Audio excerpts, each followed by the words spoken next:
Joining us now, senior advisor for America First Policies Incorporated. He was also with the Trump campaign like me from the beginning. He was on the transition team. He was an executive with the Labor Department. He's the chairman emeritus of the American Jobs Alliance. And he's been fighting these trade battles with me for 40 years. Just like me, he hates NAFTA. Oh, that's gone. Trump said he was going to renegotiate NAFTA. He did. Trump said he would get rid of TPP. He did that too. Joining us now, Curtis Ellis. Hey, Curtis, great to have you.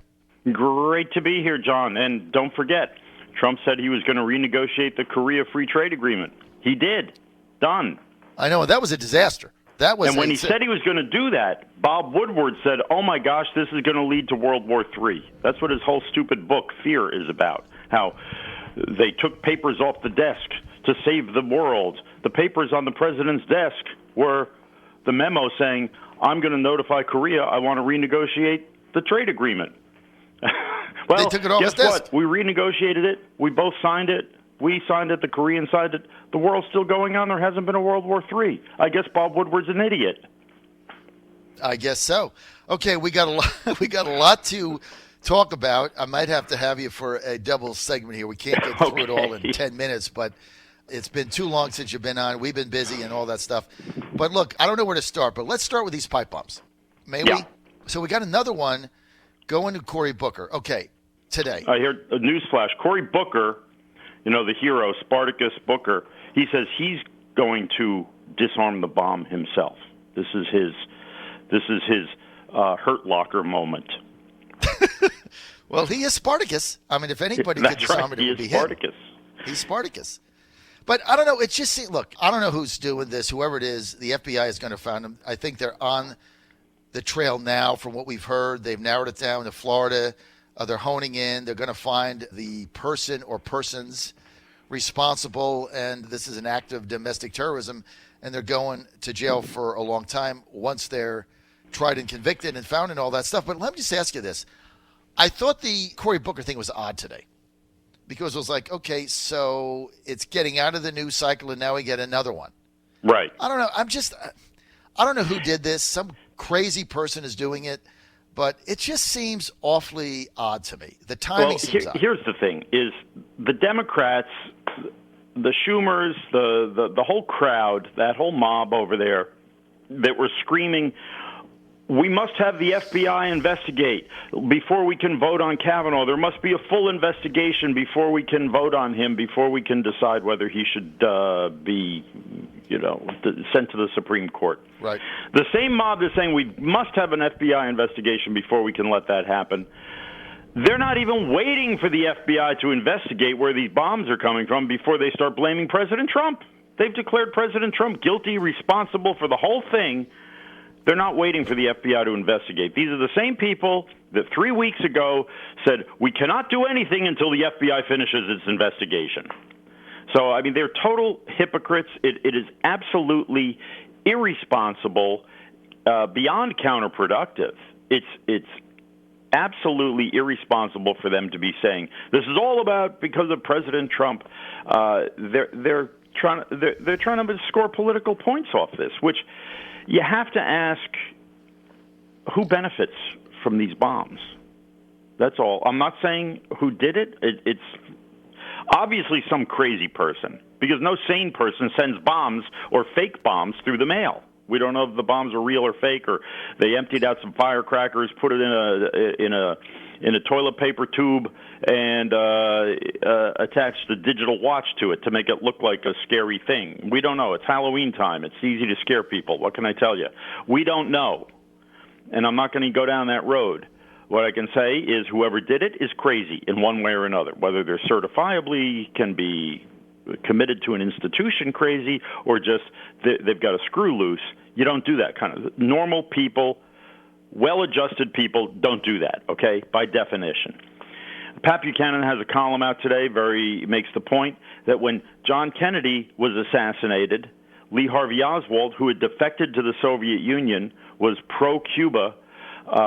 He was found to be the shooter, yet who got blamed for it? The John Birch Society and all the conservatives. So this is not the first time that the guilt by association, or let's slam the conservatives, let's blame everything on conservatives, is not the first time it's been done. Before we even know who actually sent these packages. So it's everybody's got to calm down, take a breath, and I think Sarah Sanders had it right. We should be coming together. The president is calling for unity, dialing down the rhetoric, and the Democrats are going in the opposite direction. They're blaming the president unequivocally, no question about it, taking no responsibility whatsoever for calling the guy. Look at this guy Brennan said the president's guilty of treason. What's the penalty for treason? Death.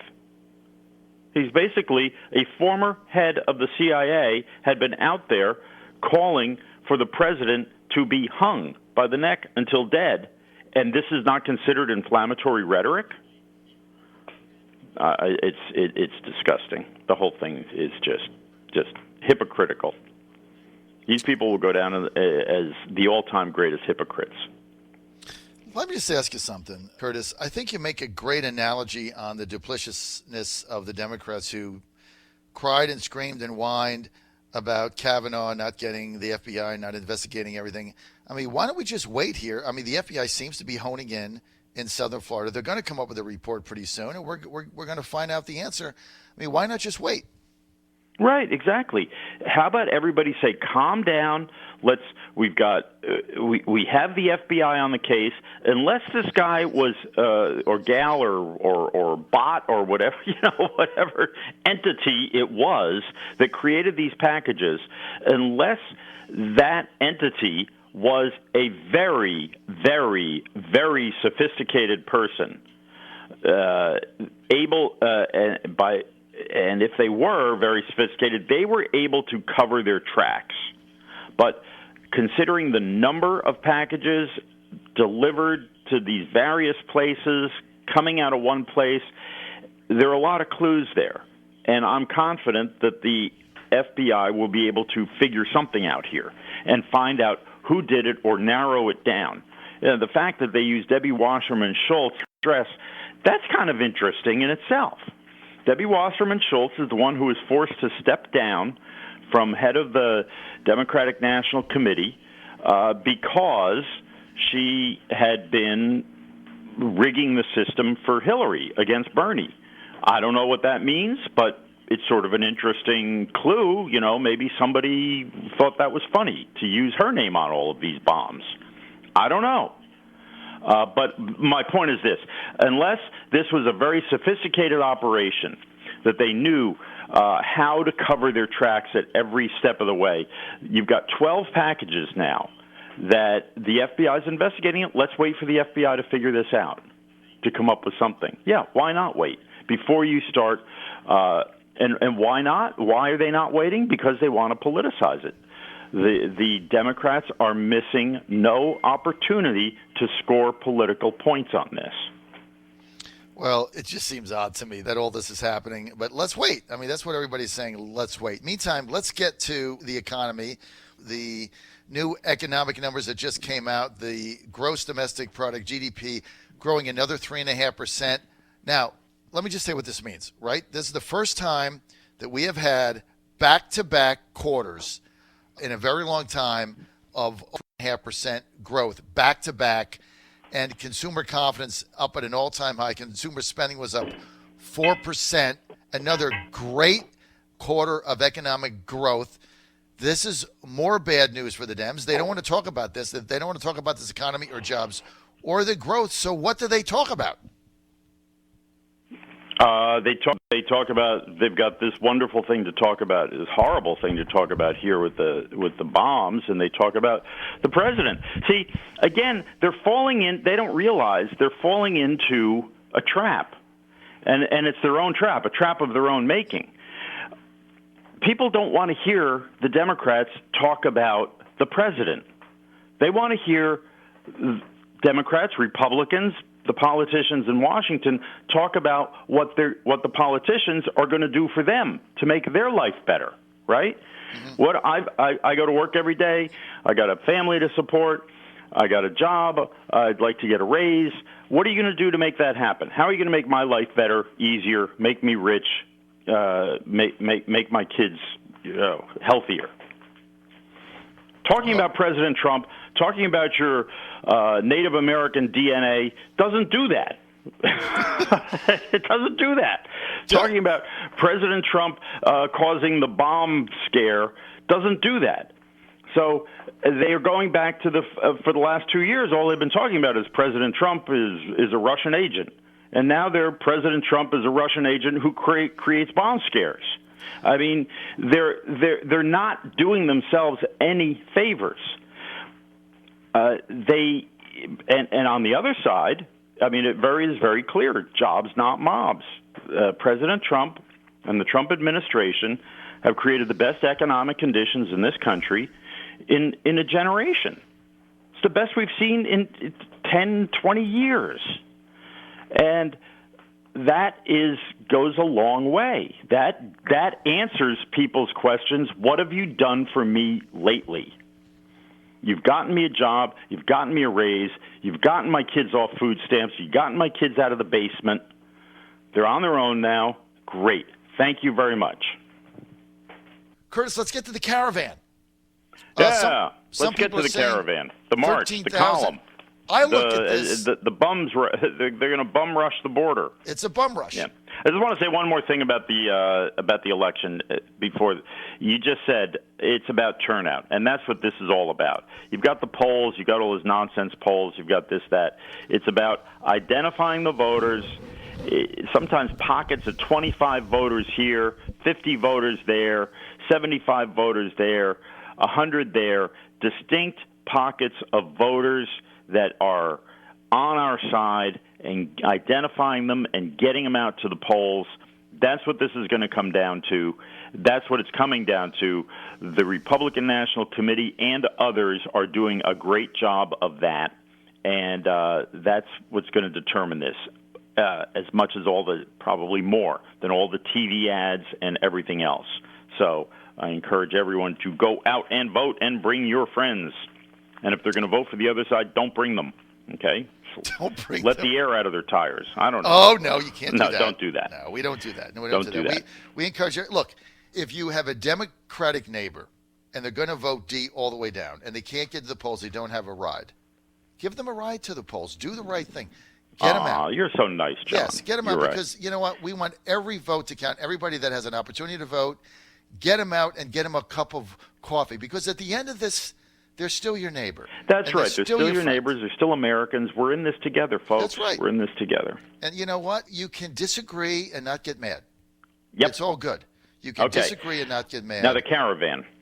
Now that let the air out of the tires there. That's a good idea. But now the caravan is very different because that's an invasion. Okay, how do we stop it? How do we stop it? Don't let them in the country. Don't let them in the country. They're here to game the. They're going to try to game the system. Once they set foot on American soil, they claim asylum. They've all been taught to say the words "credible fear." They have credible fear. Credible fear of what? Credible fear of not getting a job. Credible fear of having to live off mangoes and bananas rather than food stamps and welfare. So once they get to the United States and set foot on American soil and say the words credible fear, they then qualify for, that triggers the whole asylum-seeking procedure.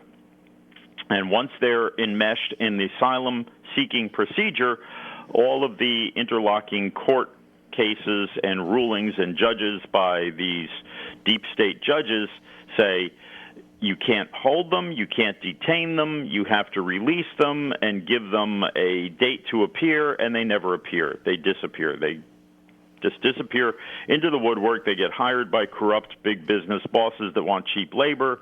They get sheltered by corrupt sentimentalists who think, let's invite the entire world to live in America. That's going to do everybody a great big favor, and it just becomes a big mess. So the way to stop them is to not let them into the United States. In the first place, stop them at the border. Build the wall. Build Both the wall. literally and figuratively, President Trump is sending up to 1,000 troops, deploying the military on the border. That's what the military is supposed to do, defend our country. Exactly. And if we're going to defend the country in Afghanistan and defend the country in Iraq and defend the country in Djibouti, where we have troops, how about we defend the country in Tijuana, in Mexico, on the Mexican border, and in Texas? That's right, in San Diego and everything else. We need to build this wall, and the president determined, he says, I'm going to stop this. Because I think the president, Curtis, understands, I'm almost out of time here, but I think he understands that it's 15,000 today. If they get in, tomorrow it's going to be 150,000, and then 1.5 million. Because there's this one thing that you said to me a while back that really was riveting, and then I got to take off. You said this. You said, there's 4 billion people in the world that all want to come to the United States. So you might as well let them all in, and then you don't have a country, you have a landmass. That's basically it. I'm out of time. I want to thank Curtis Ellis for being with us. John Fredericks Radio